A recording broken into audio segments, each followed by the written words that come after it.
outside of Red Hat. So it was originally written by Dominique's last name. I can't remember his surname, but he's at CEA, France, the Atomic Energy Commission. He's the original author, and other people, IBM has picked it up and run it. IBM ships it. It looks like the atomic thing. Looks like a place where you would need clusters. Yeah. When he originally wrote it, their big users is Plan 9 and 9P. He needed a modern server for Kaushan, 9P. do you have this? You could do NFS with that Yeah. too. So. That's for saving my I'll butt. talk about the architecture. That's for saving me. That's actually possible.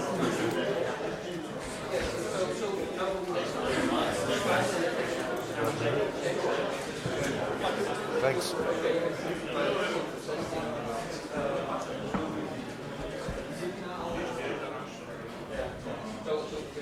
Let's start off with the last presentation of the day. After this, in this room, we're pretty much done. You can go to the lightning talks. Last reminder for the feedback, please give feedback for the presenters. They'll win some prizes if they're good. And I would want to introduce Kaleb, who's going to talk to us about how to improve NFS, which has a lot of flaws, but hopefully with NFS and Ganesha, we're going to fix that.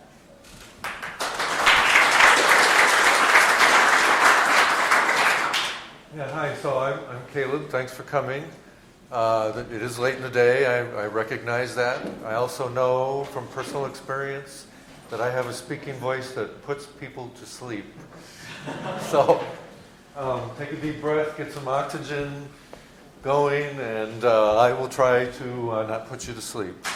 I'm going to talk about NFS-Ganesha, NFS-Ganesha, if I say that right, pronounce it correctly. The NFS-Ganesha is an NFS v4 server. Actually, it's a lot more than that. If I can. So the outline of my talk is, first I'm going to explain what NFS-Ganesha is, because probably not very many people have heard about it so far.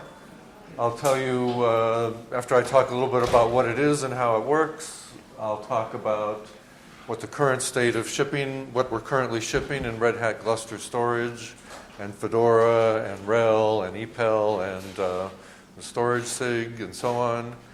I'll tell you what's coming in the next releases that are being worked on right now. And finally, I'll do a demo. And based on Luis's experience, I've actually recorded my demo. So I will just play the recording and pretend that I'm typing. And that way you won't have to watch me fat finger all my typing. So let's move on. So NFS-Ganesha is a user space NFS server. A lot of people kind of react to that. Historically, we've even seen people react to Lustre and say a file server and user space. Isn't that performance really bad? And so let me just head that off at the pass, if I can use an Americanism. The cowboys and the Indians are coming, and we want to head them off at the pass. The performance is quite good. It's not as good as kernel NFS, but it's quite good. But there's other reasons why people ask, and the answers are many. One, it has a much faster development cycle. We have a very small community. We have a very small development team. We can get stuff done fast. I've watched the Linux kernel development for many, many years. I was using open source operating systems back in 1993 when Linux started shipping the first versions of Linux. And we all know what the kernel development cycle is. Getting patches reviewed and accepted upstream in the kernel can be a very daunting process. We have a much lighter weight process. Just developing outside in user space is much faster, much lighter weight, much faster development cycle. When things crash, we all know it's easier to debug user space programs. I don't think if somebody wants to disagree with me, raise your hand, and we can arm wrestle out in the corridor later. One thing that's definitely true, Ganesha in user space is easier to scale out. Now, when the difference, in case anybody's unclear about the difference between scale up and scale out, is when we talk about scale up, we talk about a single box, and we put more disks in it, or we put more network cards in it, or we put more CPU or more RAM. And there's only so much you can put in a box. Eventually, you're going to run out of room to add things to your box. And then you're done. You've scaled up as far as you can go, and that's as much as you're going to get out of that box. When we talk about scale out, we're talking about adding more machines, 2, 4, 8, 16, and beyond. And then, of course, in each of those boxes, you can scale those boxes up. But by scaling out, we have the ability to add many, many more resources than you could possibly do if you're limited to a single box.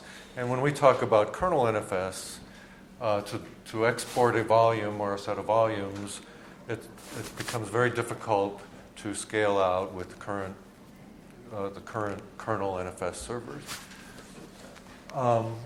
It's easier to access other servers. So things like Kerberos authentication, LDAP, we jumped through some real hoops. I work indirectly with Steve Dixon, who's in Westford, and the rest of the NFS team.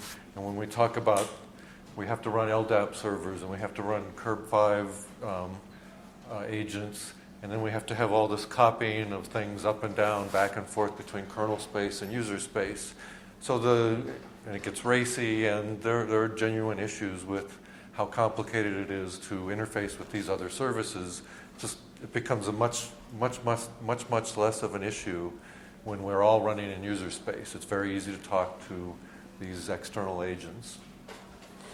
And it's easier to integrate with Lustre, things like Lustre and Ceph. And I'll talk more about that. I'll show you more about that in a minute. And Ganesha, NFS-Ganesha, is in a lot of ways analogous to what the Samba server is. And we don't ever hear anybody, well, Michael and Gunter might disagree with me, nobody ever says, hey, we should put Samba in the kernel. And in that regard, we apply the same logic, and we say, there's no reason to put Ganesha in the kernel. We do have a kernel NFS, but like I said, we have these issues. And one of the ways that we interface with things like GlusterFS and Ceph is we have this notion, which I'll show you in a minute, of something called the FSAL. Now, if you've been watching Samba for any amount of time, you know the Samba implementation has something they call a VFS, their virtual file system layer. And this lets Samba talk to any kind of back-end storage besides the local disk. Ganesha has the same thing. We call it a FSAL, a file system abstraction layer. And this is a plug-in architecture that lets us write bindings to other things that aren't just a POSIX file system underneath. And I'll show you more about that in a minute. Am I talking too fast? Just right? Okay. So here's the block diagram of what the Ganesha server looks like. So we've got, I stole this slide from a colleague. We've got a network 4-channel. This is just the NFS, listening on the network for NFS protocol. We get the RPCs. This is Sun RPC. We dispatch it. It goes down through the different layers, depending on which protocol we're talking, through a cache inode layer, and then into the FSAL. And the FSAL, in our case, the FSAL Gluster, knows how to talk the Lustre protocol. And this actually gives me a teeny little entree for a second. About 3 presentations ago in this room, now I'm going to draw a blank on his name. I had it momentarily. Vladis Rav, I don't know, who said, oh, well, if NFS is a file system and all these other things like Lustre, they're not file systems. And I'm an old protocol guy going back to X protocol and some other things. I would say that all of these things, Lustre we have a protocol. SMB is a protocol. These are all things that look like file systems. NFS, despite the name, NFS is a wire protocol, and you can use the wire protocol to implement things that look kind of like file systems, but they're not. It's not a file system. And Gluster is not a file system. SMB is not a file system, and NFS is not a file system. I hope I don't want to be too contentious with that presenter, but that's just. Arguably, of those three, I'd say Lustre is the closest to the file system. Well, it's because we have a fused bridge that talks through the kernel, through the kernel VFS to fuse, and then we turned it into a wire protocol to talk to the Gluster servers. So we fake it. Okay, so features that are in Ganesha, we're a protocol compliant. We try to be precisely protocol compliant with the published RFCs. We have NFS v3, we have NFS v4, we have NFS v4.1, we even have pNFS. The things that are in 4.2, they're coming soon, but they're not there yet. Some of you are thinking, oh, well, if you're already using Gluster, we've already got an NFS server in Gluster. That server is only NFS v3, and I'll say more about that in another slide. As I showed you in the block diagram, we have a pluggable file system abstraction layer. There are many others besides just Gluster. The one most people will use, and I'll show you in the demo, is called the FSAL XFS. This just talks to a local file system on the back end. We have Gluster. There's a CephFS. IBM ships a GPFS. There's a proxy FSAL that you can use to proxy NFS and aggregate. You can even actually aggregate multiple NFS servers into a single namespace with the proxy.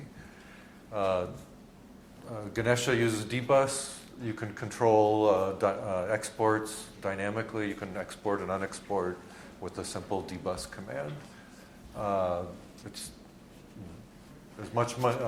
Ganesha will use as much memory as you want to throw at it. It can have huge metadata and data caches. I said better security and auth. Well, that's kind of a little lie because it's not really any better or worse than kernel NFS. But we have all the same auth that you can do with kernel NFS. So LDAP, Kerberos, all of those things.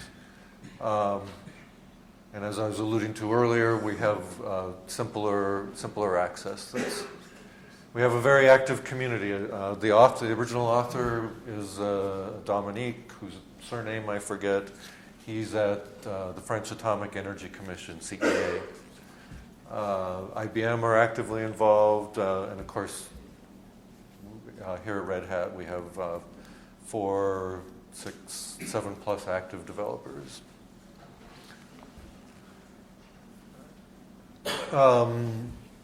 So that's Ganesha all by itself. We're doing things in the Gluster space specifically to enhance what Ganesha does. So one of the big things we've done is we've built into both upstream and the downstream product is highly available clustered NFS. So if you deploy a cluster of Ganesha servers, let's say 4, each of those 4 servers has 1 or more virtual IPs. With that, we can eliminate any single point of failure. We're doing active-active. So if you're not familiar, I'm sure you're probably familiar with the difference between active-passive and active-active. But if you're not, let me just briefly say, in a cluster, say with 4 servers, we've got with 4 nodes, we've got 4 Ganesha servers. They're all actively used to serve NFS. If any one of them fails, we move the virtual IP to another machine, and the 3 surviving machines carry on and continue to serve all the clients seamlessly without, most clients won't even notice that one of the servers has died.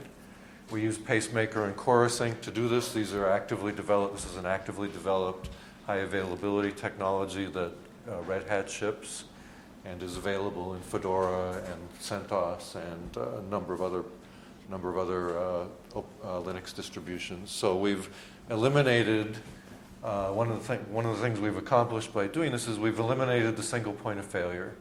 So in a single scale-up NFS server, if that machine dies or any of the processes dies, you have a single point of failure, you're dead in the water till you can get that machine back online.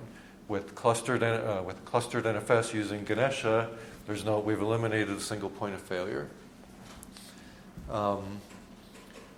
We manage the shared state of the volume with dbus and NFS Grace. We do things, when we do a failover, we do things like migrate the locks from the failed server over to the other servers. So this is part of the whole seamless, invisible failover that you get.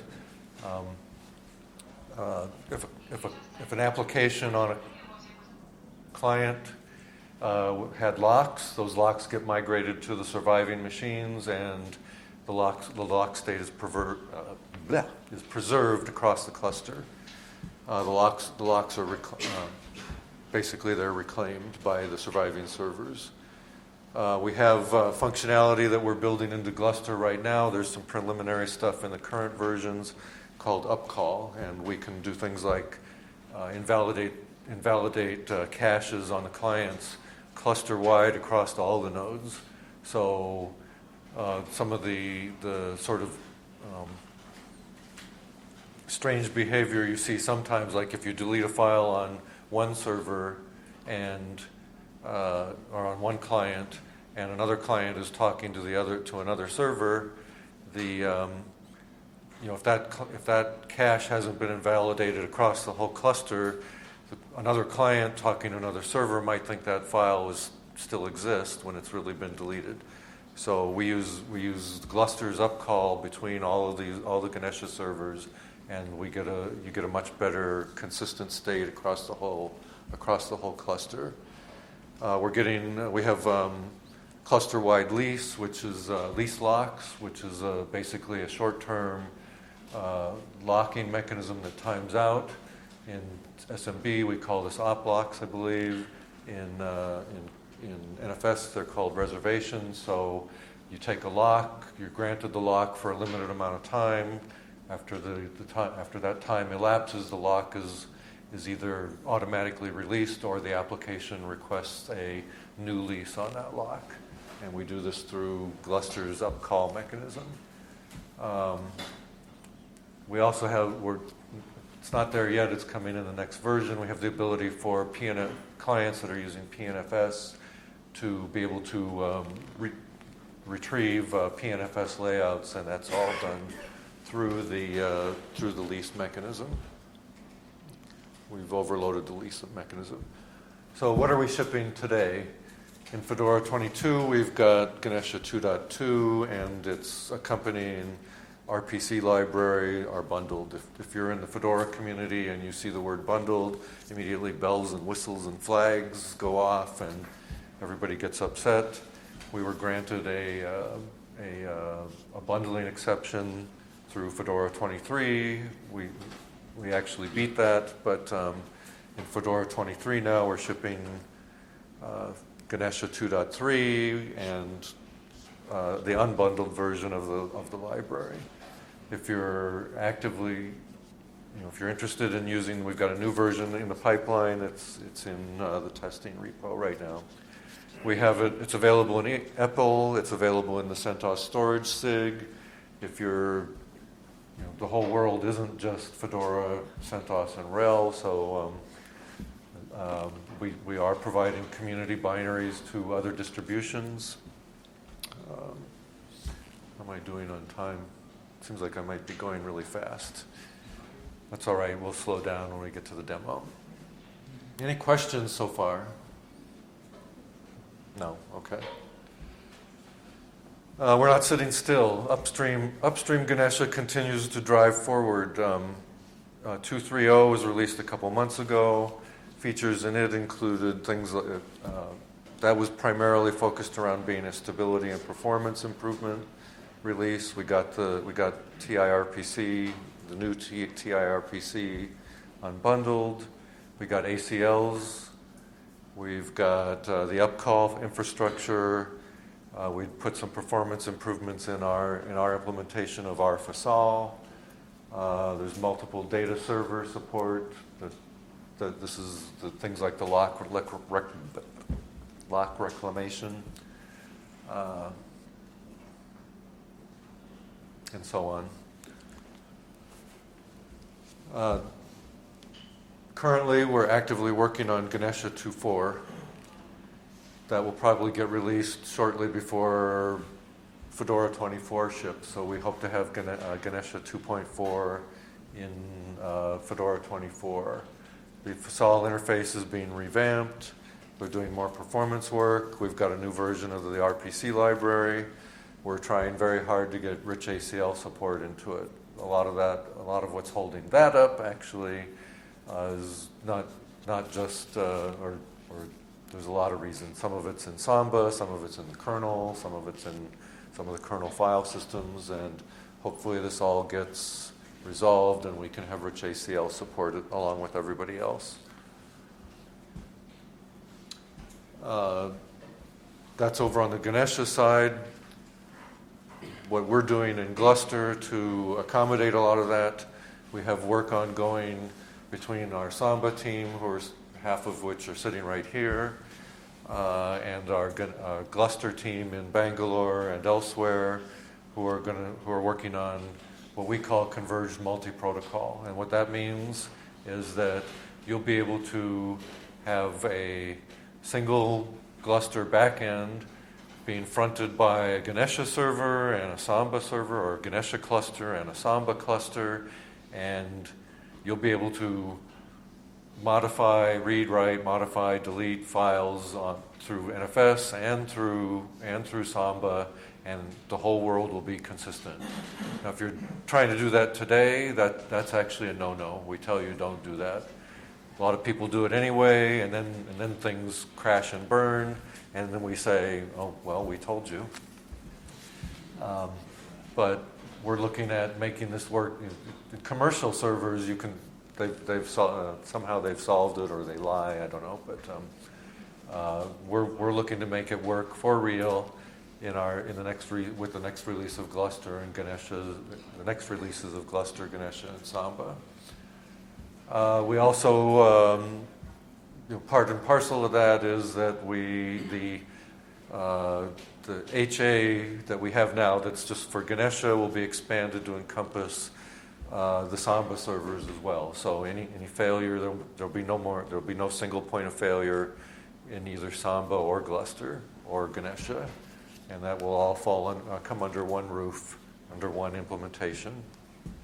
And we're getting improved, better upcall and lease support, so that some of the preliminary sort of early implementations of delegations and op blocks will get better and faster. We'll have real or pNFS layout recall. You'll be able to do that if you want to use pNFS. You can use pNFS today. It works today, but there's no layout recall. Another thing we're getting largely through work that's going on in Gluster is that we'll have X adders on NFS. Currently, no NFS implementation that I know of has the ability to set X adders. So this gives us things like labeled NFS, so SE Linux on your NFS volumes. Unique NFS epic. We're adding, question. For SE Linux support, the NFS 4.1 specification, I think, was made new attribute. What do you do about X errors? What do you have there? Niels is over there grinning. Maybe I'll let him answer that. No, go ahead. Yeah, so there's an update to the latest NFS RFCs that actually supports X address over NFS. So that's in addition to... Yes, that's in addition to labeled NFS, which we use for SE Linux. Okay, So I just remembered I'm supposed to repeat the question, and then I'll also repeat the answer. Maybe I'll even repeat the answer correctly. The question is, is with NFS v4.1, there's this part of the specification for setting X adders on NFS volumes, and the question is how do we handle that? And Neil's answer was, say that again. So for NFS 4.1, there is labeled NFS, which was a specific extended attribute to support SLAs. This lists labeled NFS, but also extended attributes for NFS volumes. Extended attributes for NFS volumes is in addition to the latest NFS protocol. I think that is 4.3 that's coming out, or maybe 4.4 will be coming. It's currently under review, and this is a new feature for the NFS protocol. Okay. I'm not actually going to try and repeat that.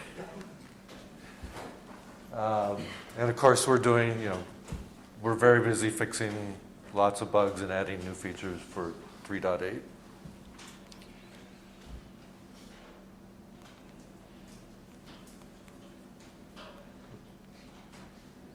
Trying to go to the next slide. There is stuff ongoing in Ceph too. I haven't talked a lot about Ceph, but Ceph is a big part of our storage strategy here at Red Hat, and there is stuff going on. Not the most brilliant slide in the world. Beyond GlusterFS 3.8, all as it relates to Ganesha and SMB, Samba as well. We're doing more work with compound operations, so you'll be able to do things that NFS v4 whatever allows. So compound operations are things like an open and a seek, or an open and a lock, or and so on. Rich ACLs above and beyond the rich ACL work that we already have ongoing. More work with shared reservations. For pNFS, for the pNFS, we're starting to lay the groundwork now for multiple metadata servers, and the layout recall that I talked about in an earlier slide. Originally we were going to do some stuff for Manila, for OpenStack Manila, but I've been told that was incorrect, and rather than delete the whole line, I just put nope. Not going to happen.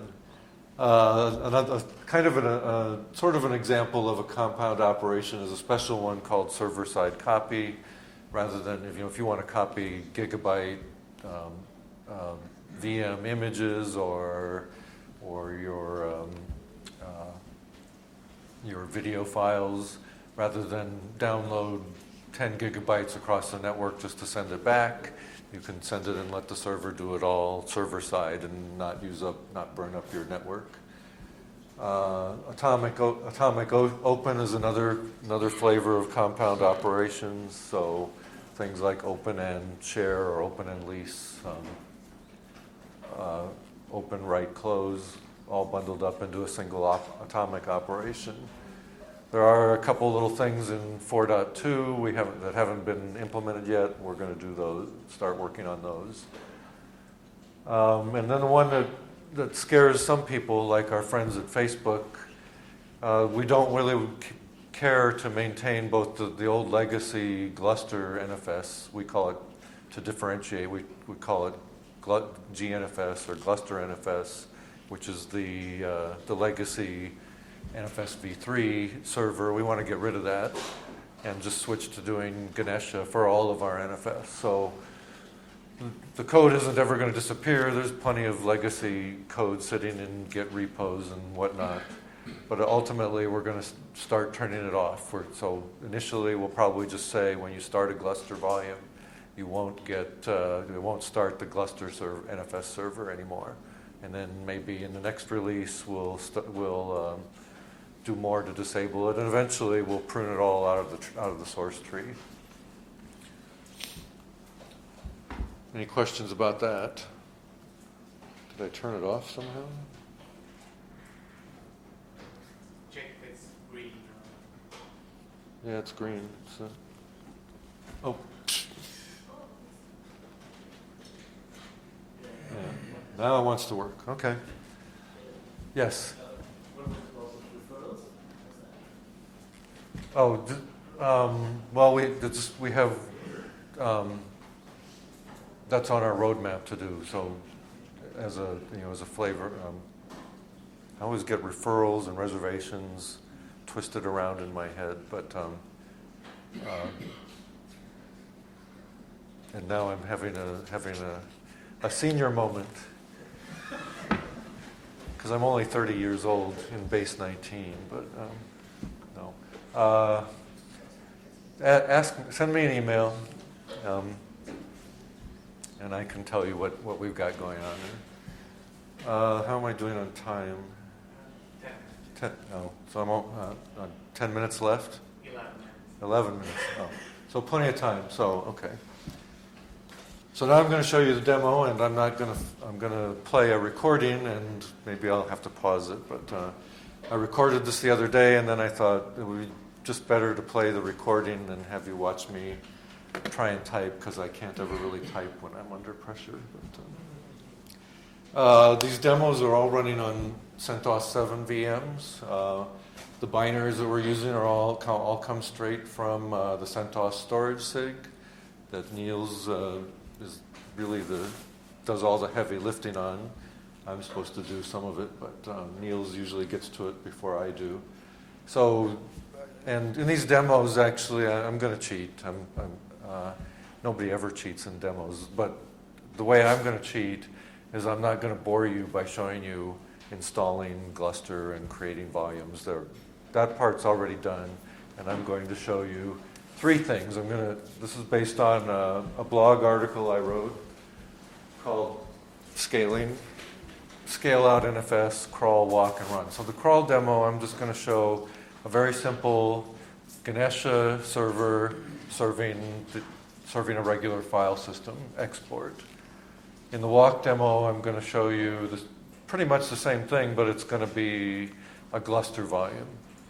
And then in the third one, where we run, I'm going to show you a 4-node, highly availability with pacemaker and Core Async. And I'm going to kill the Ganesha server, and you'll see the virtual IP failover seamlessly, and the client will continue to read and write from the volume. So bear with me for a second while I switch over to find my mouse, find my window.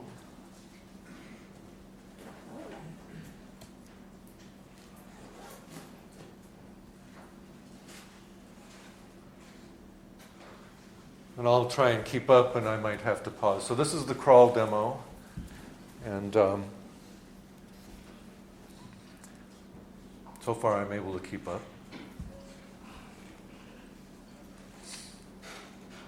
So remember, all the software packages have already been installed. We're looking at the Ganesha export.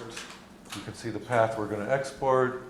We use the XFS FSAL to export that particular path. I'm going to start the Ganesha server.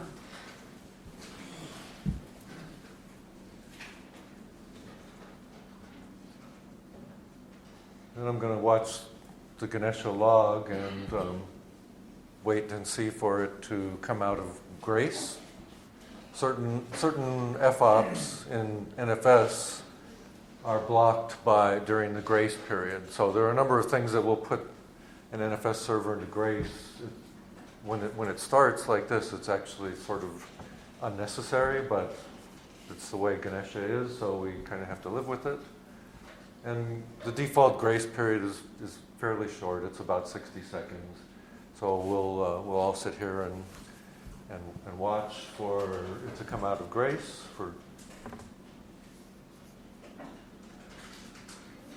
There's a TV show in America called Jeopardy, and I would whistle the music that they play while they're waiting for the answer. But so if you know the Jeopardy show, the game show in America, you can just whistle this along in your head. Came out of grace. So now we're going to mount the volume, mount the NFS export.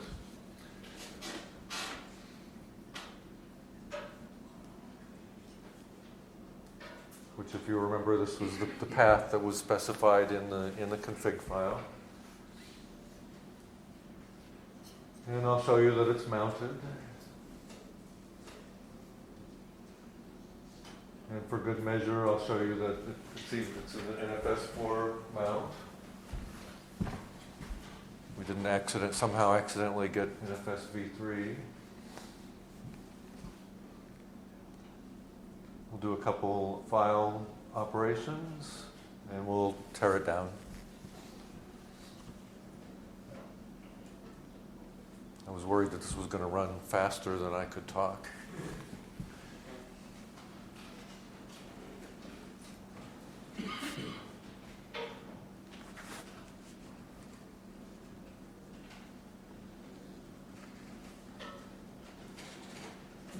So now we're going to switch to another virtual machine and we're going to do the walk demo. This is going to look amazingly like the one you just saw, so I apologize if you're bored.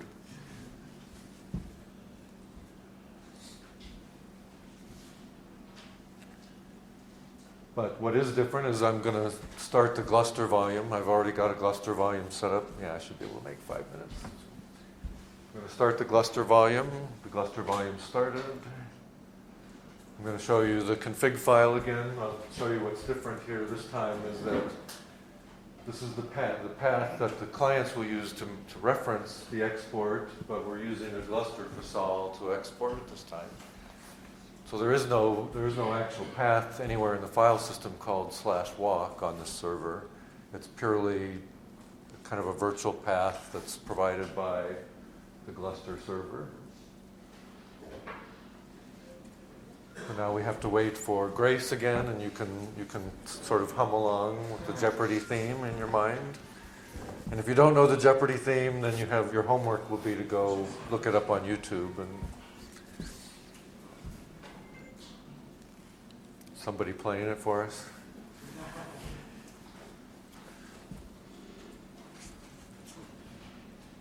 I don't know, maybe 5 minutes isn't enough if I have to wait for the Jeopardy music. I'm looking at the end of the video and it looks like it's over 10 minutes. Oh, okay. We can.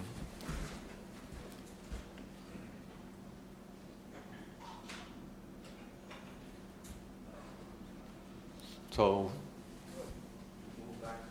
oops.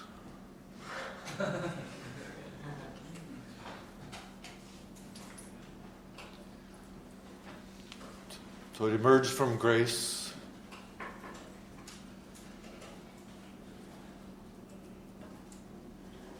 Wait a minute. No. So we mount the volume. And I won't, let's skip ahead because you've seen this.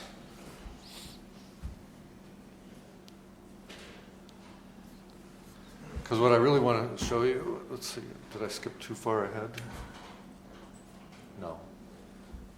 This is now a 4-volume, 2x2 distribute plus replica volume running on across 4 different nodes.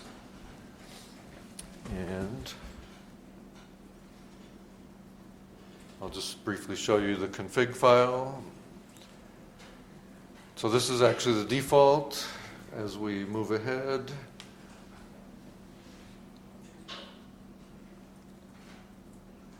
I'll just show you briefly what the HA config setup looks like. So we have a cluster name.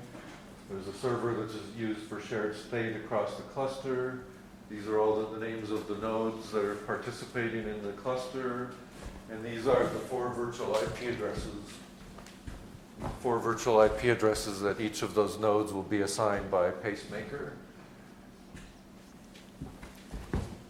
And let's jump ahead.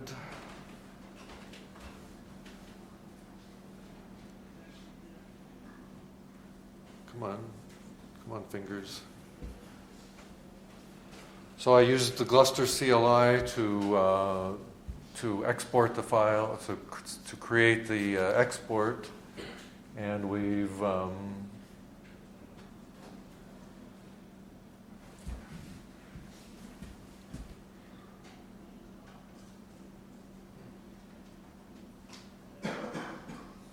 going on?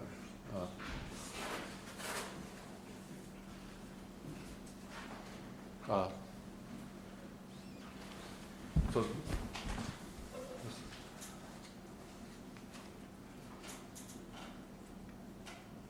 okay, so the important thing here is that the one virtual IP, the first virtual IP is on node 1. The second virtual IP is on node 2.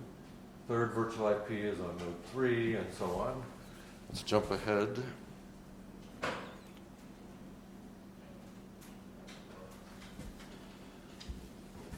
So we've now mounted this volume.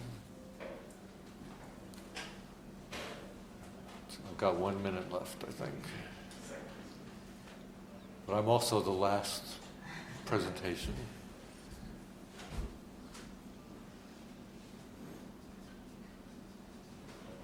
So again, you can just proving that it's really mounted. It's an NFS4 mount. Now I'm going to show you. I'm going to switch to another window here in a moment, and I'm going to kill the Ganesha server.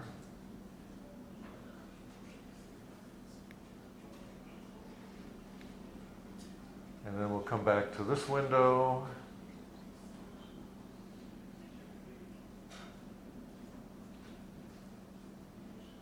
And now you can see that virtual IP1 is running on node 1.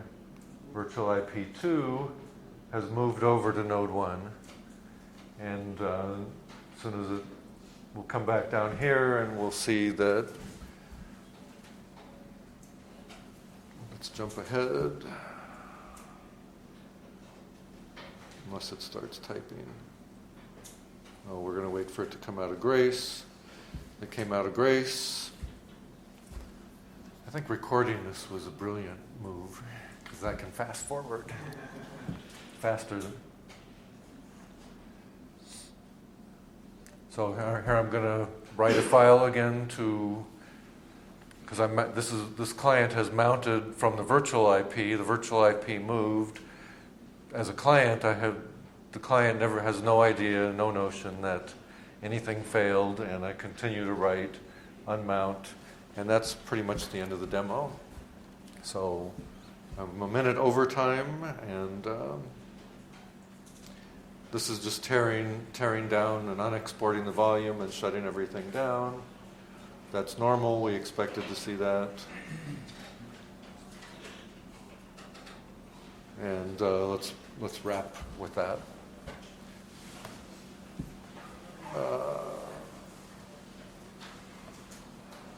So I didn't see anybody fall asleep with my sleep-inducing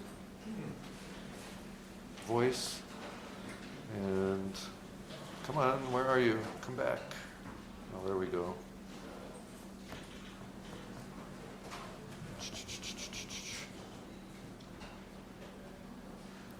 So Haugana is Canada, which is for let's go. So what hopefully I've encouraged you all to believe that, or to see that this is exciting technology, and we're doing lots of stuff, and I'll give it a try.